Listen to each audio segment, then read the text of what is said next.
Jai Hind, and good evening to all the NCC members present out here. Before starting, I want to ask why some people are able to achieve things that seems impossible. Well, we'll be very much able to find the answer to this question in the next 5 minutes. My name is Devansh Upadhyay, an NCC cadet of the Unit 1 UPCTR, Allahabad, and I've been asked to speak about the topic Swami Vivekanand on the special occasion of National Youth Program, which is celebrated in the memory of Swamiji on 12th of January every year. Literally, at the very first, I want to say that a simple person like me will really not be able to present the real thoughts of Swamiji in front of you, since a great mind is needed to read someone's mind, and the personality like Swamiji, who was not only a monk but also a lecturer, a philosopher, and a social activist with a promoter who promoted our Hinduism at a global stage. And to represent such a dynamic legend is a very tough task. But I will be discussing you with some of those incidents of Swamiji's life which will surely make a structure of Swamiji lifestyle in your mind. Born on 12th of January 1863 in Calcutta, West Bengal, in a Hindu family. From the birth to the 39 years of age, Swamiji achieved all those things which millions of people can't achieve in their whole lifetime. Greatness of Swamiji can just be explained by that. Many of us are having our idols as the great president Dr. APJ Abdul Kalam, the very favorite Prime Minister Lal Bahadur Shastri, the great scientist Nikola Tesla, and the freedom fighter who basically laid the foundation of Indian Army, that is Netaji Subhash Chandra Bose. But all those legends were the followers of Swamiji. Everyone was inspired with him. Talking about his childhood, from the beginning of the educational life, he was a very bright student, having interest in the subjects like philosophy, religion, social science, and literature. Sometimes he used to get angry at his home due to some reasons, and his mother used to pour cold water on his face and say Om Namah Shivaya. And by doing this, he quickly calms down. He was a curious guy, asking every individual about his questions, but no one could exactly answer it. And his most basic question was that have you seen the God where he is? And literally, even many of us don't know the answer to this question.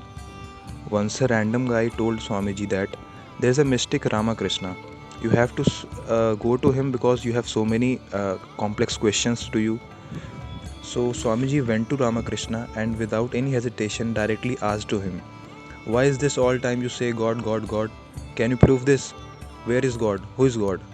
Ramakrishna jokingly said, I am the proof, and asked him back with full confidence, do you have the courage to know the answer?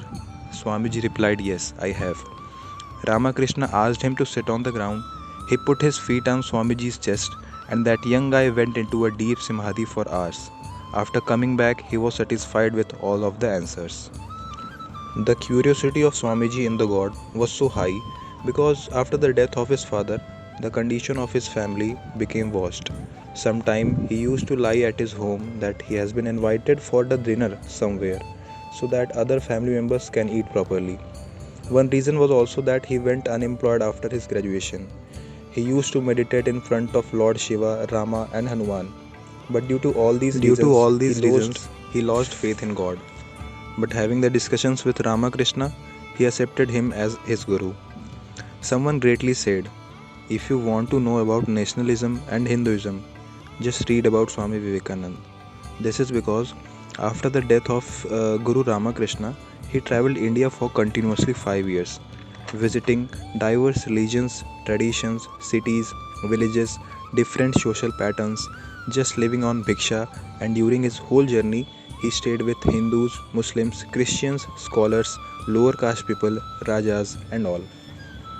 He gradually started knowing each and every sections of India by living them by himself. Acquiring so much knowledge and experience filled him with lot of confidence. It is said na that a knowledgeable person will always be confident. He was against caste system strictly.